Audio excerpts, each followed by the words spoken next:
All right, thank you, Chuck, and thank you, Elizabeth, and the whole HIS team for the invitation to come and share some of the work that we've been doing over the years with you. I appreciate the nice introduction and compliments, and I think the sentiment that no task is too big with all of us working together is really important, particularly when it comes to biosecurity. And I chose this title really because we're talking about, the worms of the earth was what that loosely translates to, and really trying to place this in a really Hawaii-based framework for understanding it. But we're dealing with about 150 years or more of worm invasions that I want to share you with. And I want to, let's see if we can get this, there we go. Do want to shout out to Mandy, who is the primary lead on much of the work that's going on. This is part of her master's thesis work. She's sort of affectionately become known as the Worm Woman nowadays. And this is sort of our little avatar for her. But before I get started directly into worms, I really want to talk about the framework in which a lot of our work rests and why we think it's so important. And this is from Johan Rockström's idea that biological diversity underlies sort of the fundamental foundation for resilience of humanity, right? We often get asked, like, why does this matter to people? Well, biological diversity is directly tied to our way of life. It underlies ecosystem functions, services, resilience, global environmental change, and ultimately human well-being. And in that same vein, we could just substitute biodiversity with taxonomy, and taxonomy is that foundation for understanding biodiversity. And that's the interface where much of our work happens. Unfortunately, as we all know, we're faced with serious threats to biodiversity and our own existence. And the common ones, these four: overexploitation, invasive species that we're talking a lot about today, but climate change and habitat destruction. And probably like many of you coming up through my undergrad years in graduate school, I was taught that these are the big four, right, that are really problematic for biodiversity. And we talked a lot in seminars and we study a lot about what exactly we do to deal with this. But the reality is, as I've come to understand, and I think many of us have, is that there's a much bigger problem, and that these four horsemen of the biodiversity apocalypse that we typically think of can't be addressed at this point in time simply because we lack the information we need to do so effectively. And that's where we spend a lot of our time these days. The biggest one of those for us are these poorly known groups, right? We were talking before the seminar started about how, there's some taxonomic groups that have lots of expertise in Hawaii and then some that don't. But by and large, globally, we have a real dearth of taxonomic knowledge, period, across the board, except for maybe some of the vertebrate species, right? And what this graph represents, each one of these little rectangulars represents about 33,000 species or so. And what you can see is the vast majority of biodiversity on the planet, and these blue rectangles is represented by arthropods, mostly insects. And then you have all the other invertebrates in yellow and orange. And then you've got mushrooms here, but vertebrates up here with just two little white squares. And then you got plants down here. And all of these black squares represent what we don't know, right? This is sort of the dark taxo, or our knowledge gaps about taxonomic biodiversity.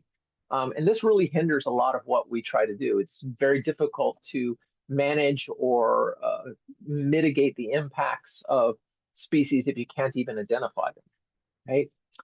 And that's why we've been promoting this idea, first put forth by a few others. A lot of people have talked about this, but shifting from treating invasion biology or conservation or resource management or biosecurity broadly, less like a triage field, right, where we're responding to an event that's already happening, but rather more like the shift that cancer biology and cancer research made hundreds of years ago, or 100 years ago, or at least in the last century, from one of sort of just treating the disease and more of one of trying to understand it in a way that allows us to prevent it and treat it at the same time, right? And so you have this Tom Doon model over here about prevention, early detection, diagnosis, treatment options, and rehabilitation. And they're all interconnected in some ways. And it helps us better understand, like, these are the real high risk areas, right? Prevention and early detection. This is where we can have the most impact on preventing it. And in the same way, I've modified that over on this side with sort of biosecurity writ large, if you will, and all the factors. And so it's really complicated and messy, but basically the same message, right? We need to really increase this area right here, pre-border prevention and border detection. And I want to note that, again, species profiling and risk assessment are hinge upon or rely heavily upon accurate identification. And the ability to rapidly diagnose and confirm species are really fundamentally reliant on taxonomic information. And that's one of the areas where we have the least amount of expertise, and it continues to decline.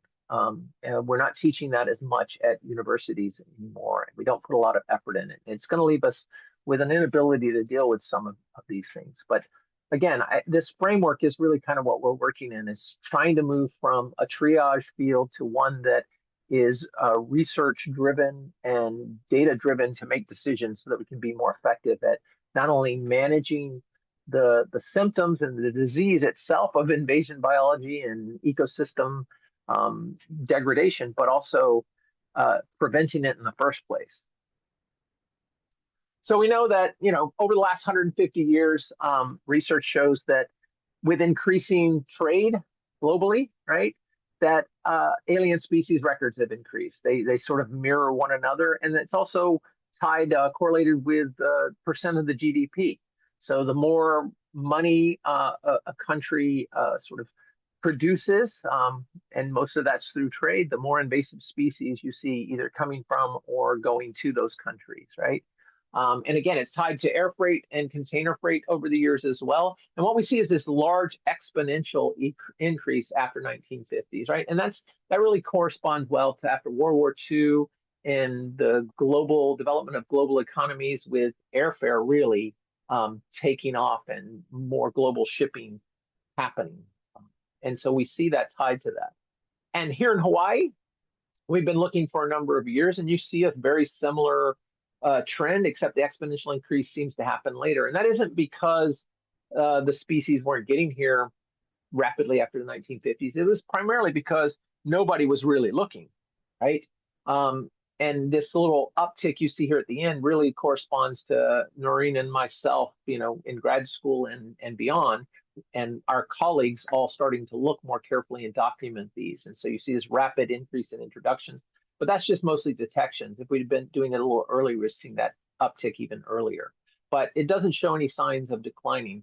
And that's primarily what we've been working on with non-marine, non-native land snails in Hawaii.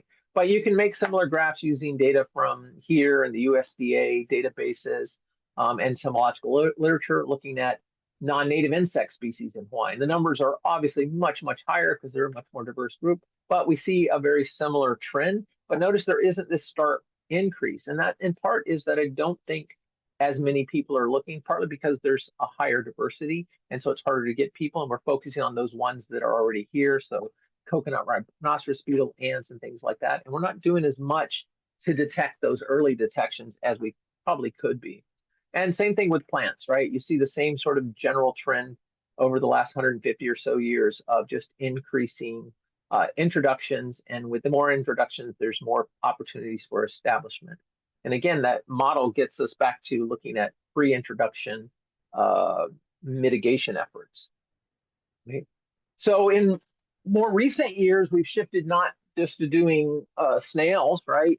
But in our travels, we run across these worms all the time. This is another one of these poorly studied groups, often termed, part of the neglected majority. And they make up the bulk of biodiversity on Earth, these invertebrates that we know so little about. And nobody's really studying them here in Hawaii, but they've been making headlines across the globe, particularly in the US, in part because of this species here in the middle you see sort of thrashing around. That's the Menthes agrestis, often called the Asian jumping worm or the Japanese jumping worm or the crazy worm, like they call it in California. They call it all kinds of names, but there are lots of worms that jump. So this is kind of a misnomer. Almost all the things in the Menthes jump. But you can see these headlines and people have been freaking out. And this is where our initial foray into this more seriously came about because the USDA sort of tasked us with monitoring and trying to detect these in nurseries in Hawaii to sort of get a jump on it before it gets here, because it is going to be devastating when it does. And so we started doing that. But to understand the impacts of these things, even Amynthys aggressives, we need to take a step back and place into the Hawaii cultural ecological framework, right? So soil, like many of the biotic elements and abiotic elements in Hawaii, aren't just, the thing itself. In other words, Lepo is not just dirt, but a living entity. It's the foundation and precursor of all life. And fundamentally, worms are really shifting the foundations of that life. And we need to really try to place that in that context and understand what it's doing, not only agriculturally, but to our native ecosystem, right? And much like the taxonomic or biodiversity isn't just this homogeneous thing, or invasive species aren't this homogeneous entity, soils aren't either, right? So there's a taxonomy of soils, and we have diverse soils in Hawaii characterized by different horizons, organic and inorganic components that make it up, and how they're stratified. And you can find them throughout the island, and they're distributed in a variety of different ways, right? So we can't just approach this from the perspective of like, all earthworms are going to have the same effect on all the soil all across Hawaii. And that's often been said, is that, well, what's the point? Earthworms are everywhere already, so there's really no point in focusing on this, because the toothpaste out of the tube, so to speak. But the reality is that are they really? Are all earthworms the same, doing the same thing in Hawaii, and are all the soils impacted the same way? Probably not. And again, we can look at different soils across the islands and see that they have different structures. And just to give you some of the terminology here on the right, you have the various, what they call the master horizons. There are 7 of these, 1, 2, 3, 4, 6 of these, sorry, 6 of these, 5 or 6 master horizons. Now, not all soils have all horizons, right? There's different combinations of them depending on the different kinds of soils. The ones we're mostly concerned probably though with are what they call the organic horizon, or the O horizon, and then the A horizon, which has those abiotic mineral mixes in there with some humus, and then maybe a little bit of the E horizon, right? We have clay here, but you can see an older soil here in Hawaii with a clear structural layer, and then a more arid, dry area with much less structuring to it. And so we see these all separated out and distributed around Hawaii in different ways. And in much the same way, people have treated in the past earthworms all as this one thing. You call earthworms and sort of this catch-all for these things. But earthworms are incredibly diverse. They have a long evolutionary history, and they do a lot of different things. And they have these generally broad impacts, both chemical, physical, and biological. So they affect the soils and the chemistry of the soil, as well as the plants. They affect leaf litter, erosion, soil structure, but they also have biological effects affecting both native and non-native species in Hawaii. And those occur above and below ground. And we have to consider all of that when doing this. And people have been doing this for a while in the annelid or earthworm community, thinking more functionally. And this is a graph created by Rick Kenneth to sort of highlight this, right? So you have earthworms that do different things, and their functional groups aren't necessarily taxonomically restricted. So this, again, is one of the reasons why we don't want to just think about like identifying these things from just a purely binomial perspective. It doesn't always paint the fullest picture. And so we need to try to think about grouping some of these things into functional groups and how they're impacting different types of soils and different types of environments. So you have these anesic deep burrowing. They make these deep burrows that may reach even 2 or 3 meters in depth. And so they're really large worms that tend to have a deeper impact. Then you have epigeic, right? These are our litter dwellers. They have deeply pigmented skin, right? Which makes sense because they're subject to more UV radiations, and they don't generally produce burrows, and they tend to be a bit smaller in size. And then you have this middle one that's what they call epiendogeic, right? And these are found just beneath the litter layer, so in that loose soil. They also have some pigmented skin, and they rarely burrow very deep, right? So they have these more horizontal moving burrows instead of deeply vertical burrows. And they tend to be about moderate in size. And then you have these deeper burrowing, but not quite as deep as the anesic, but these endogeic. They're soil feeders. Now, they're literally directly feeding on the soil as opposed to epigeic and epiendogeic species, which are feeding more on that organic matter and leaf litter just below or just on the surface there. And so you can see just setting up these ecological or functional groups kind of points out that they're probably having differential impacts. And we can sort of put this into a table to start thinking about it and really trying to understand exactly what's going to happen if certain species get to certain places. And also it helps us start to identify them, right? Are all species going to distribute everywhere? Are we just going to be overrun with earthworms? And just sort of break that down, make it a little more easy. So these epigeic, again, these leaf dwellers, right, that we mostly interact with, probably see it most every day. They have impacts through stripping the leaf litter layer, right? And this is really important in Hawaii because our leaf litter layer retains a lot of moisture and helps protect our seeds, right? And so this has a disruption to native seed germination, right? So native plants don't sprout as well in this dried out leaf litter layer that's consumed rapidly. And they alter these microhabitats on the surface, impacting other endemic species, particularly our surface dwelling invertebrates like snails and microarthropods.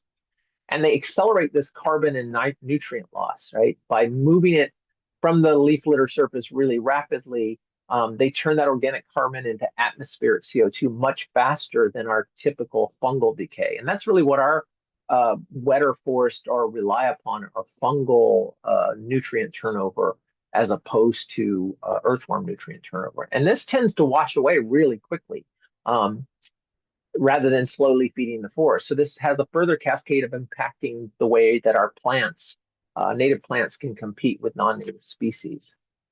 These endogeic earthworms, on the other hand, the soil dwellers, similar types of impacts, but they tend to get more into the soil architecture and compaction. So they heavily alter the soil aggregate stability and create these porous network structures, right? And this alters the bulk density, and it creates an artificial homogenization of those soils, right?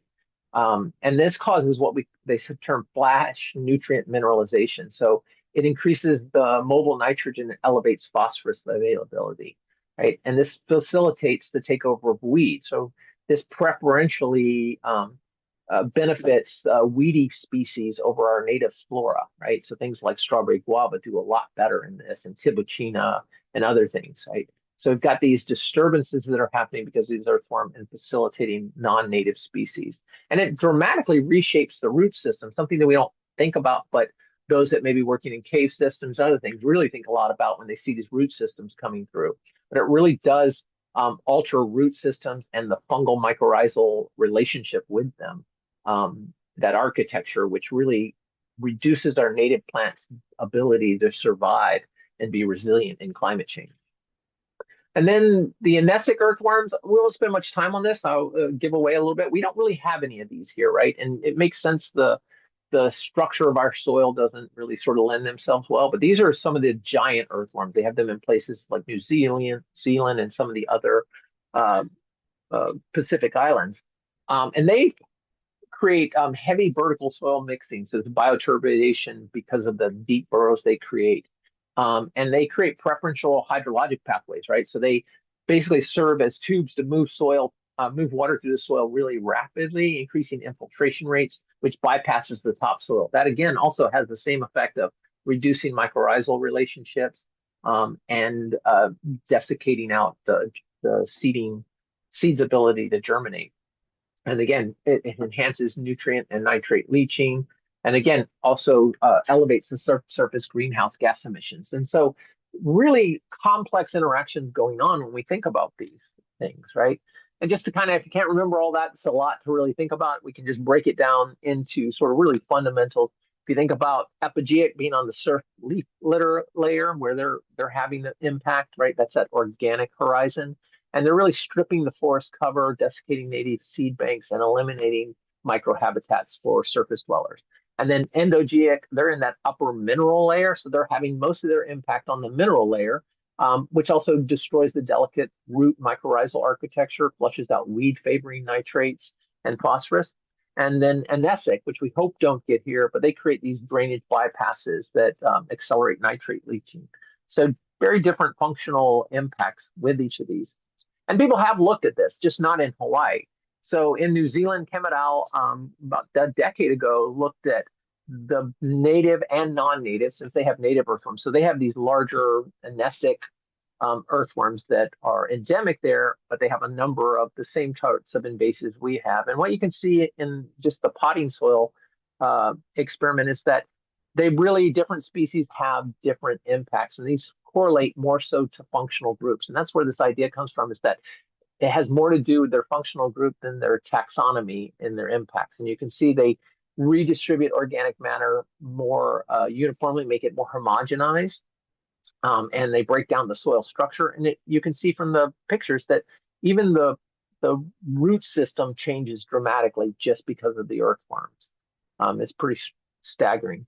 And then on the right-hand side, you see this is an illustration from some work being done in North America, just looking at forest soil structure and root systems in lightly infested with earthworms versus heavily infested. And again, you can see this really dramatic change in the various horizon layers of the soil, but also in how the roots permeate it, affecting both nutrient and movement of water.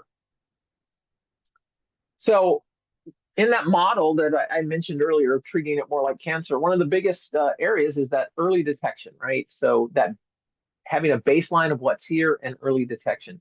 And this is where we've been really limited in earthworm work, is right. There's a lot of reports, more than 50 species at one point claimed have been recorded in Hawaii. Not a single one of those, or very, very few of them, ever vouchered anywhere so that anyone could verify that. And none of them from actual surveys across the island. They're just opportunistic reports. And so to correct that, much like we've done with snails over the years, which I'll talk a little bit more about next week, we've launched surveys. So to date, since about 2004, we've done almost 3,000 surveys. We probably should be closing in on that now. And about a little less than 10% of those are agricultural or horticultural facilities, necessitated one by funding, but also these are the general pathways by which a number of these invasives are coming in. And so you can see we've kind of spent a lot of time in the islands looking for invasive species. And we use that to really sort of verify, right, empirically that yes, nursery trade, the horticulture industry is still the primary vector for potted soil introduction. So snails, slugs, earthworms, ants, all kinds of micro invertebrates, flatworms, that I'm going to talk about today too, all are coming in through the nursery. And usually what we see established is just a subset of what the nursery comes in. So that's our front line for understanding invasion pathways, and we need to do a better job of monitoring and managing that. We use a variety of different approaches, but we typically call this an integrative approach. A lot of taxonomic expertise is lacking for some of these groups, and so we rely heavily on what we call DNA-assisted taxonomy, so using DNA barcodes or meta-barcoding analysis to really link morphological traits of traditional taxonomy with genetics for reliable and fast detection and identification, right? And the ultimate result is what we're seeing is that these things are beginning to establish in high value conservation areas. So it's not something that's just affecting agriculture and commerce. It's affecting the foundation, right? Our native forests in high elevation areas that you wouldn't think of. Like how are earthworms getting up there? Well, we're going to talk a little bit about that. But like I said, there's a large number of earthworms that are supposedly introduced to Hawaii. And I've read some news articles and others say that, well, you know, I'd really like to know what the impact earthworms are, but they're already everywhere, so there's no way to tell what their impacts are. Well, hopefully I've already dispelled that a little bit, is that not all earthworms are probably everywhere and not all impacts are the same. So it is worth looking into what the impacts will have in various places, particularly on the remnant forest where we're trying to do restoration or trying to keep further degradation from happening. So Reynolds, he compiled a list of the most recent list of earthworms. And again, he made the point that there's never been an earthworm survey in the state of Hawaii. Well, that's until now. So all of these records are just from opportunistic identifications and publications, none of them vouchered. But as best as he could, he figured out that there were at least 37 species across these 6 families in 17 genera, right? So it's a long list, right? And they're coming from everywhere. We get them from Europe, from Asia. There's pantropical and neotropical. So they're coming from a little of everywhere. And we really wanted to know which ones were really here and where are they. So I can tell you right now, we've been able to verify 13 of those that Reynolds listed. And you can see those in sort of the burnt orange color here with some updates to their taxonomy indicated by those names in parentheses are the older names, just for question. And again, they're various sizes and shapes and color patterns, suggesting right away that we've got a couple different functional groups just based on that crude identification. Right? And we add to that 7 new state records. So not only do we have 13 previously already recorded here, but now seven new state records bringing us to a total of 20. So about half of what he thought was here. Some of these could be just things that were misidentified previously, but these names haven't been applied. And some of them we're not even able to identify fully, right? So, for example, Amenthus gracilis, that's a typical jumping worm, also often called the Alabama wiggler, and that one is pretty widespread. But there's a cryptic species. It's difficult to identify morphologically, but genetically it's quite distinct. And then we got a couple Pithemera species that we haven't been able to put names on yet. So we're still working on that. And then ones that we can just get down to a family at this point. And again, this is a work in progress, and there are more every time we do surveys. And I should point out that the majority of this data are coming strictly from nursery surveys, not non-native disturbed habitats or even native habitats so much, because our primary funding was through the USDA to survey it in nurseries. And really what we need to do is continue these surveys like we did with snails for a number of sites outside of nurseries and into our native habitats to really understand this. But most common among the nurseries are these 2 species, Perionyx excavatus and Amenthus gracilis. And these make sense in part because Perionyx in particular is heavily touted for vermicomposting and vermiculture using these. And you can see they can get massive densities, right? So you can get up to a couple million of these just in the subsurface layers of the soil in a very small area, less than an acre, right? So about the size of a football field, you can get millions of them. And so they can have a really dramatic impact. So they're really common in the nurseries. Those 2 species are also pretty common, at least in the limited amount of native forest surveys we've done. So they are in some of our forest reserves and NARs. But there's a couple other species that we don't encounter as often in the nurseries that are also established into the forest and forested native areas. And again, so we go back and kind of place that checklist of all 20 species into those functional group, and we see an even distribution sort of between our epi-endogeeic, or where we find the jumping worms, and then those endogeeic soil dwellers. We've got some leaf litter eating ones and some that just burrow just a little bit under the soil.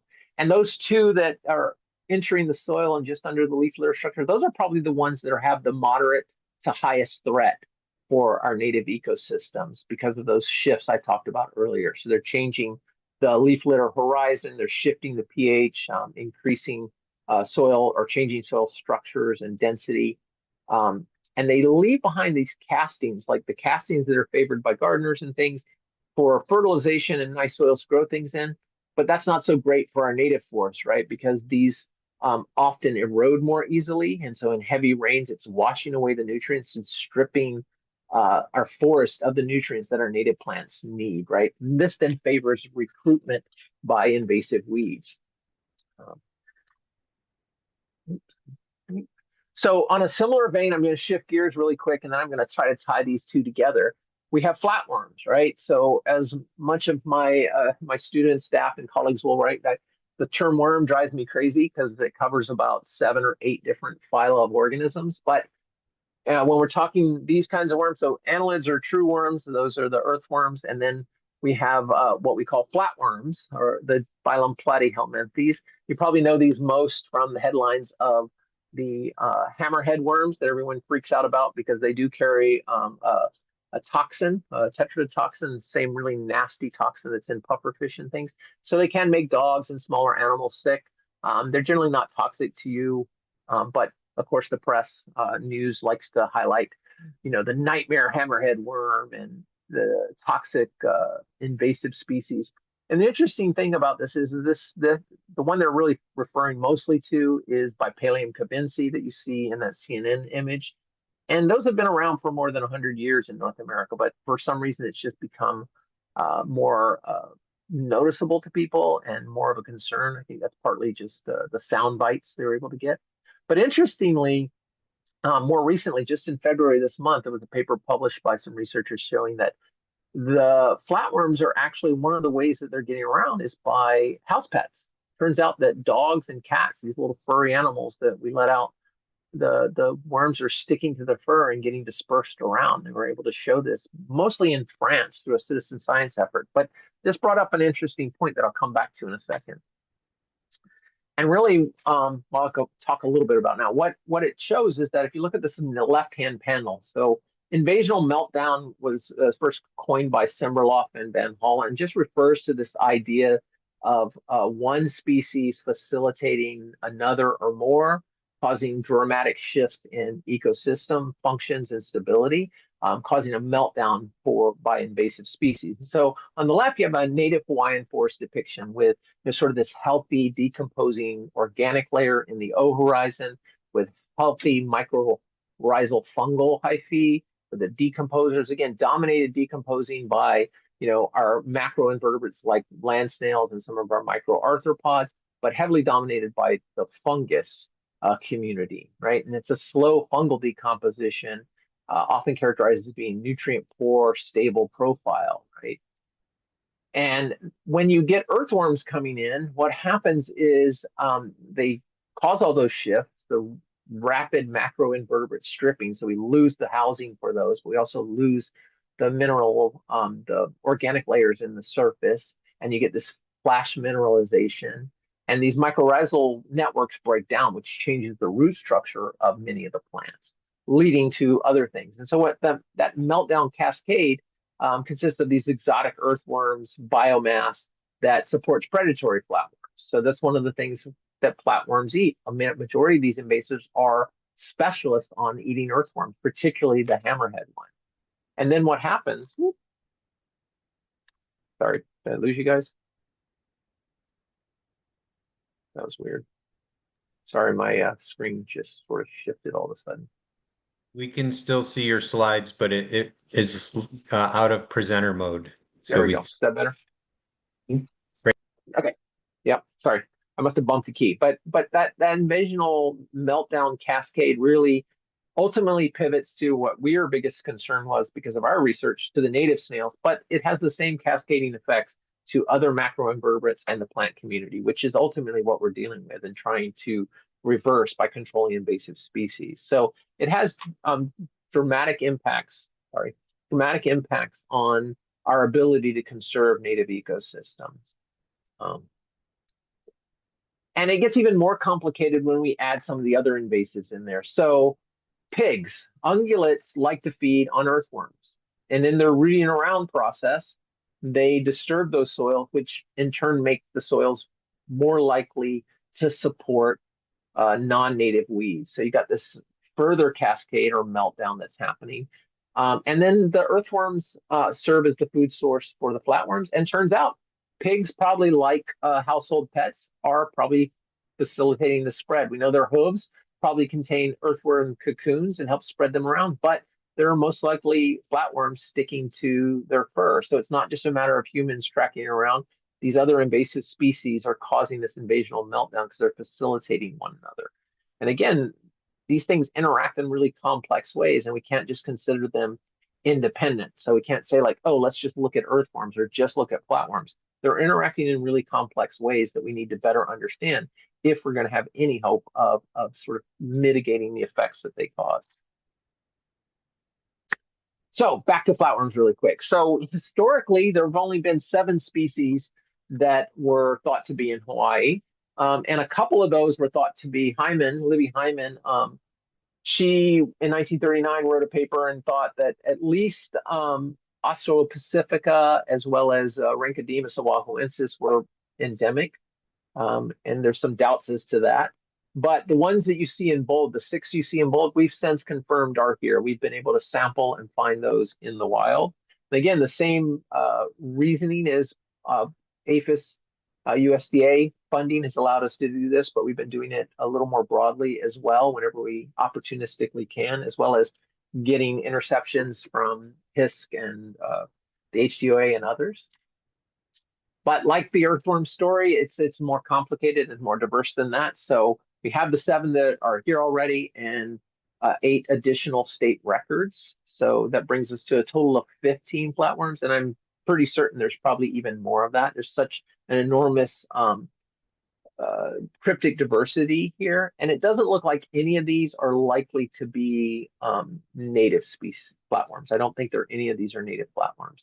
Oahuensis is still questionable, so we don't have enough samples of it in broader context, but it doesn't look like most of these or any of these are native. And they can reach really high densities. So this picture you see right here, this is actually a mass of 18 or 19 different Platydemus monochori that we pulled from Lissacatina, a giant African snail shell. They were all just in there devouring this writhing mass of them. So they can reach really high numbers and have severe impacts, right? And again, I think it's useful to figure out how we separate and identify these and then think about them from a functional perspective of what they do. And so the most commonly confused ones with that's created some taxonomic confusion, for example, Bipalium cavensi versus Bipalium vagum. And this one's really easy to tell apart. This is now technically a new state record. It's never been published, but it's been here for a long time. And the easiest way to tell them apart, you can see the dorsal and ventral surface of cavensi and then dorsal and ventral of vagum. And really the fastest way is looking at that collar, that pigmented collar. It's interrupted in cavensi and solid collar in vagum. Vagum tends to be a lot smaller as well. Their striping patterns differ slightly, but these striping patterns are really confusing. They kind of sort of vary all over the place. Another one that's really difficult, these are really, the contrast is turned up on these images. Sometimes it's hard to get good images of live specimens. These often look like tiny little black worms to most people, but they do have color and pattern when you start looking at them in the microscope. And again, from DeLuna and Boyle, they took a look at these things in Central America and provided these nice little illustrations to help with. So Invertebrate septum lineata, again, it has these 7 stripes on its back if you cross them, or 6 stripes across its back.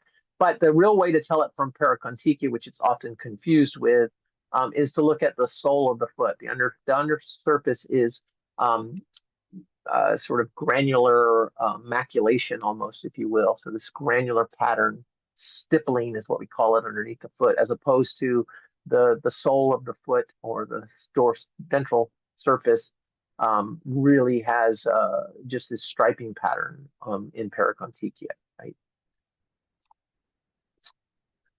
And then Dolichoplana, this is sort of the latest introduction that's been popping up in Hawaii over the last few years. We got this one from Chris Kishimoto way back in 2021. We've had multiple introductions. This is a big sucker too. Look how big this thing is. So this is a centimeter here. So it's a really long one. It wraps around. They come in smaller versions as well. And it turns out it's a couple different species.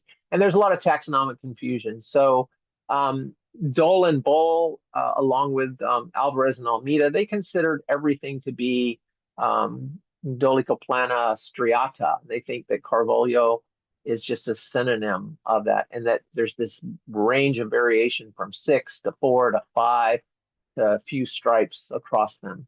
And that may be very well, but what's interesting is that Alvarez and Almeida actually did karyotype analysis of everything they thought. You know, they had several hundred specimens of Dolichoplana Carvolii, is what they called it. But they had 2 sets of chromosome pairs. So they had one group that had 14 chromosomes at 2N, and another one that had a 3X complement. So they're polyploid. And while it's not uncommon, because these guys can reproduce just through fragmentation and fission, right, that they can be polyploid, it draws some question as to why you would have overlapping species or individuals in a single population showing 2 different complements. So I still suspect genetically these are probably 2 distinct species, or a third. We actually have 2 species in here in Hawaii, so we're calling one, you know, CF Carvolio striata, whatever you want to call it at this point until that gets resolved. And they show a range of variation, but we have the smaller version one that's also been detected. We found it eating native snails. And that's the other thing we want to talk about is that these things are often thought of to be eating either microinvertebrates like these Rancodemus or Carvolio or earthworms. And it turns out they have a much broader diet than that if you look closely. The other confusing species is, so this is this, what we're calling Oahuensis. This is Hyman's original illustration of that specimen and its banding pattern. The specimens we have match it pretty closely, and they're distinct from what we're calling Sylvaticus as well. And DeLuna and Boyle provide a nice illustration here for it. And so through the banding pattern, you can tell the difference between these. But again, these are small, they're tiny, and they're difficult to see without a microscope. So in the field, it's almost impossible. But genetically, they're all distinct.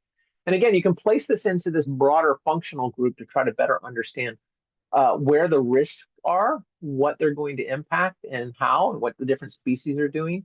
So we've got a group that are what I'm calling apex molluscivores, right? And these are targeted snail predators. So they're mostly the Platydemus. Malacology is the one we know of, but there are 3 other cryptic species that we're missing out on understanding in that grouping, right? So we got 4 species that are specifically targeting, and Malacology was the one that was been introduced specifically as a snail control, which is a very bad idea.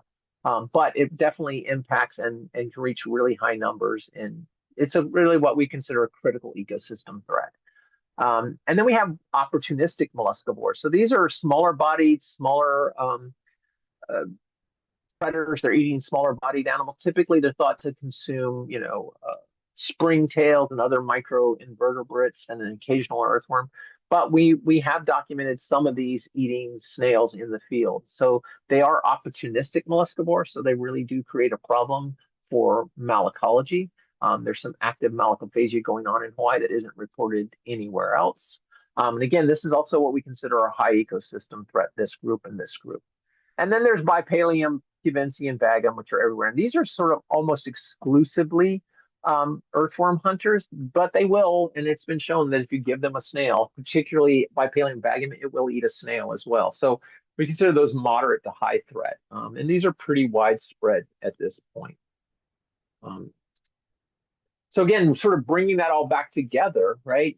This sort of paints a picture of how we need to go about this. And we can't just approach it purely from like, oh, earthworms are everywhere, there's nothing we can do about it. Because I'll be honest with you, once earthworms are established in the soil, it's impossible to get rid of them. Their cocoons are incredibly resistant, and you would have to. There's no specific, earthworm treatments that you can use that will get rid of them, and so it's really difficult. So really, our what we're looking at now is trying to prevent the spread of all of those to everywhere, right? So we need to really better understand what's already there, right? So that we can then mitigate the other ones getting in. And remember, the earthworms in particular, 2 really high risk categories for things spreading, and not all of them are out in the native forest yet, or at least we haven't been able to detect them. So what we really need in that model system to help with the pre-border prevention and border protection is we need taxonomic training. And I don't mean people just to describe species, but workshops and field guides for managers to identify these high impact jumping worms and flatworms that are probably going to have the most impact in the coming decade. We need some pathway intervention. We need more focused monitoring and continued surveys. This is really critical because most of our survey work has been funded through other means. So in other words, we've gotten work, for example, to revise the Achatonellidae taxonomically from NSF. And we had to do surveys for that. So while doing surveys for that, we surveyed for other things as well. And so those are more opportunistic. But given the climate of increased awareness of biosecurity moving forward that we've been discussing, I think there's an opportunity to increase the awareness of the need for constant vigilance. And that doesn't mean just inspecting ports. It means getting out there and finding out the baselines and having a better understanding of what's already here and impacting the system and what's to come. And then using those data to provide data to resource managers and to other researchers, but also to develop tools and the opportunities for community partners.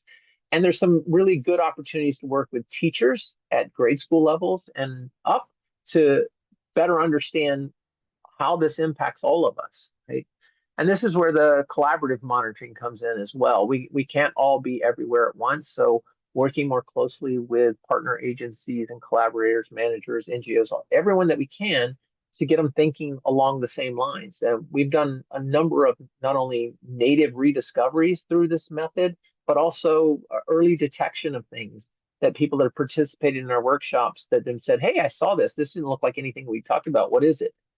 Something as simple as that. Incorporation of iNaturalist and other tools like that as well really helps. And then, of course, research. This is sort of this double-edged sword that's always happened with conservation and bioinvasion as well, is that we're often so busy trying to put out the fires that we don't do any research to figure out how to prevent the fires or how to treat fires in different ways, because not all fires are the same and they're not all caused by the same thing.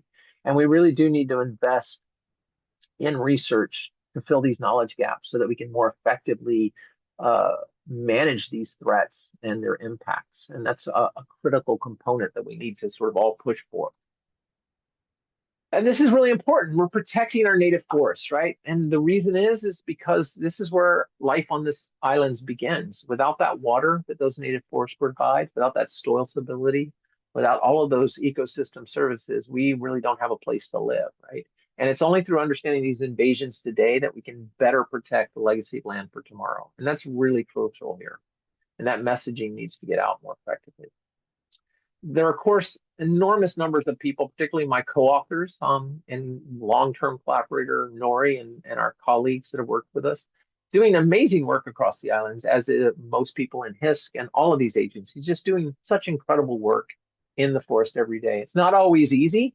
You know, we try to get them really young, as you can see here, just start them early, right? Get them ingrained in it. But we do a lot of outreach, a lot of training. And as you can see over here, Mandy's exhausted from a day of work. That quite often how we feel. Managing invasive species and trying to conserve our native ecosystems is exhausting. But we got to get our faces down in the dirt, like you see here, right? On Molokai, just sort of getting down in there in the dirt, figuring out what it is, and going a little of everywhere, right? Everywhere we can to figure out what's impacting these systems. And of course, all of that requires partnerships and funding to do it. And we hope that that will continue, or we can continue to be supported to do some of that, because we think it's really critical work. And I will end there with a big mahalo for your time and for listening.